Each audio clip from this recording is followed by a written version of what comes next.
Kidney disease বা কিডনির সমস্যা কিন্তু এখন প্রায় অনেকটাই বেড়ে গেছে।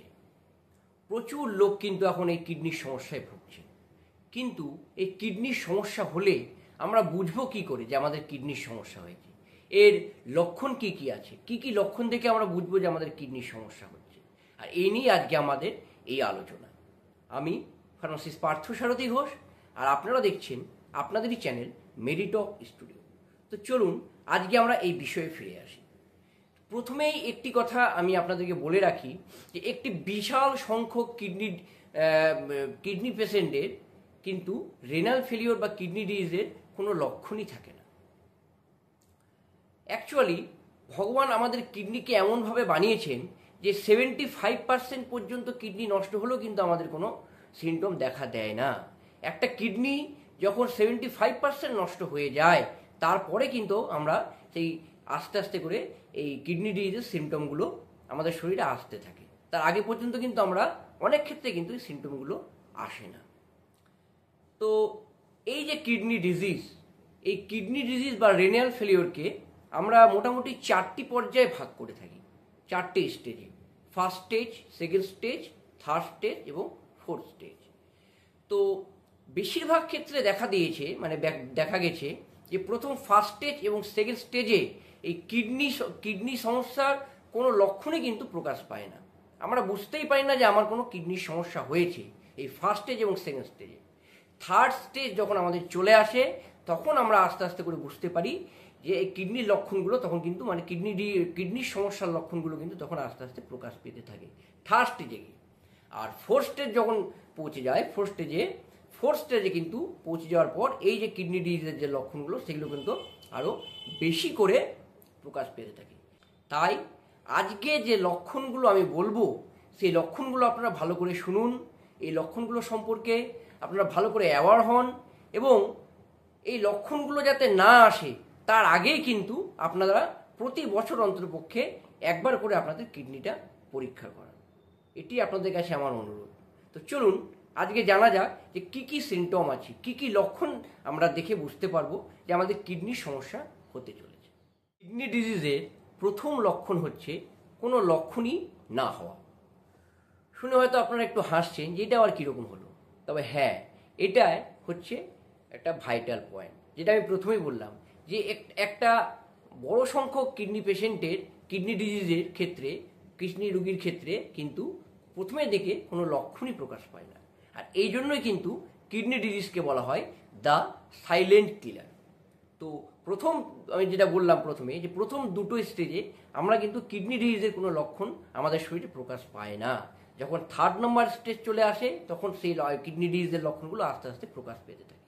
তো চলুন এবার লক্ষণগুলো, এই থার্ড নম্বর স্টেজে আসলে যে লক্ষণগুলো প্রকাশ পেতে শুরু করে সেই লক্ষণগুলো সম্পর্কে আলোচনা করা যায়।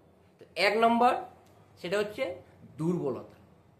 আপনার মনে হচ্ছে যে আপনার কিছু করতে ইচ্ছা করছে না, সবসময় আপনার একটা টায়ার্ডনেস ফিল হচ্ছে। এটা যদি আপনার মনে হয়, হয়তো অনেকেই ভাবতে পারেন যে আমি সারাক্ষণ অফিসে কাজ করে আসলাম, সারাক্ষণ অনেক খাটাখাটনি করলাম, তাই জন্য হয়তো আমার টায়ার্ডনেস ফিল হচ্ছে। কিন্তু সেটা নয়। এটা যদি 1-2 দিন হয় ঠিক আছে, কিন্তু প্রতিদিনই যদি আপনার এরকম হয় যে আপনার কিছু করতে ইচ্ছা করছে না, আলস্য লাগছে, দুর্বলতা প্রকাশ পাচ্ছে, এরকম যদি প্রতিদিনই হতে থাকে তাহলে ভাববেন এটা কিন্তু কিডনি ডিজিজের একটা লক্ষণ হতে পারে। 2 নম্বর হচ্ছে শরীর একটু ফুলে যাওয়া, বিশেষ করে পা। হয়তো অনেকে ভাবতে পারেন যে আমি অফিস থেকে আসলাম, অফিসে অনেকক্ষণ ধরে বসে কাজ করছি, তাই জন্য হয়তো বাড়িতে এসে পরে দেখলেন আমরা পাটা ফুলে গেছে। তো অনেকে ভাবতে পারেন যে অফিসে অনেকক্ষণ বসে কাজ করলাম তাই জন্য হয়তো পাটা একটু ফুলে গেছে, কিন্তু তা নয়। এই পা ফোলাটা বা শরীর ফুলে যাওয়া বা বিশেষ করে এই পা ফুলে যাওয়াটা কিন্তু কিডনি ডিজিজের একটা লক্ষণ। তাই জন্য এখন থেকেই কিন্তু আপনি সাবধান হন। 3 নম্বর হচ্ছে ক্ষুধা মন্দা। হ্যাঁ, এটিও কিন্তু কিডনি ডিজিজের একটি কারণ।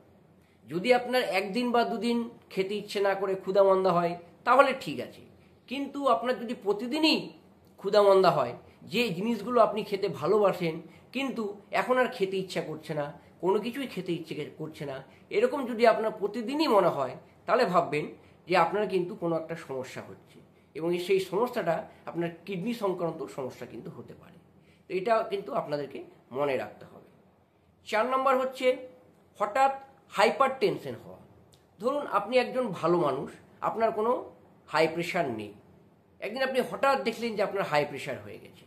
আপনি ডাক্তারবাবুর কাছে গেলেন, এই ডাক্তারবাবু আপনাকে প্রেশারের ওষুধ দিল, আপনি কয়েকদিন ধরে বা কয়েক মাস ধরে আপনি প্রেশারের ওষুধ খাচ্ছেন, কিন্তু দেখছেন যে এই প্রেশারের ওষুধ খাওয়ার পরেও আপনার প্রেশার কিন্তু কিছুতেই কন্ট্রোলে আসছে না, প্রেশার কিন্তু হাই থেকেই যাচ্ছে।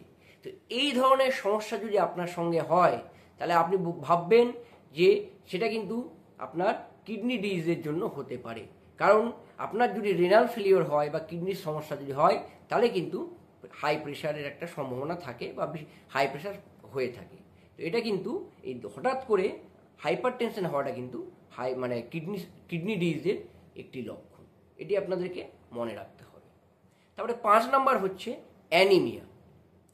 রেনাল ফেলিওর যদি হয়, তাহলে আমাদের শরীরে কিন্তু রক্তের উৎপাদন কমতে থাকে, আর আমাদের শরীরে যখন রক্তের উৎপাদন কমতে থাকে তখন কিন্তু আমাদের অ্যানিমিয়া হয়, মানে রক্তাল্পতা হয়। আর এই অ্যানিমিয়া হলে কি হয়, শরীরের দুর্বলতা হয়, যেটা আমি প্রথম পয়েন্টে বললাম দুর্বলতা, সেটা কিন্তু এই অ্যানিমিয়ার জন্যই হয়। তাই এই অ্যানিমিয়া, শরীরের দুর্বলতা, এটা কিন্তু কিডনি ডিজিজের একটা বড় লক্ষণ, তাই এখন থেকেই সাবধান হন। 6 নম্বর হচ্ছে অল্পতেই হাঁপিয়ে যাওয়া। আপনি একটু হাঁটছেন, একটু হাঁটতে হাঁটতে দেখছেন যে আপনি হাঁপিয়ে যাচ্ছেন, বা সিঁড়ি দিয়ে উপরে উঠছেন, সিঁড়ি দিয়ে উপরে উঠার পর দেখছেন আপনি হাঁপিয়ে যাচ্ছেন। আপনি হয়তো ভাবছেন যে আমার বয়স হয়েছে তাই জন্য হয়তো হাঁপিয়ে যাচ্ছি, কিন্তু তা নয়। আপনি যদি অল্পতেই হাঁপিয়ে যান বা একটু সিঁড়ি দিয়ে উঠলেই হাঁপিয়ে যান, তাহলে কিন্তু ভাববেন যে এই অল্পতেই হাঁপিয়ে যাওয়াটা আপনারা কিন্তু কিডনি ডিজিজের জন্য কিন্তু হতে পারে। তাই জন্য এটি কিন্তু একটি বড় লক্ষণ। 7 নম্বর হচ্ছে যে কিছু কিছু ক্ষেত্রে দেখা যায় যে ইউরিনের পরিমাণ কিন্তু কম হতে থাকে। এটা অ্যাকচুয়ালি অ্যাডভান্স স্টেজে দেখা যায়, যে অ্যাডভান্স যাদের কিডনি ডিজিজের অ্যাডভান্স স্টেজে চলে গেছে, সেক্ষেত্রে কিন্তু আপনার ইউরিনের পরিমাণ অনেক কম হয়। তো এটি কিন্তু কিডনি ডিজিজের একটি বড় লক্ষণ।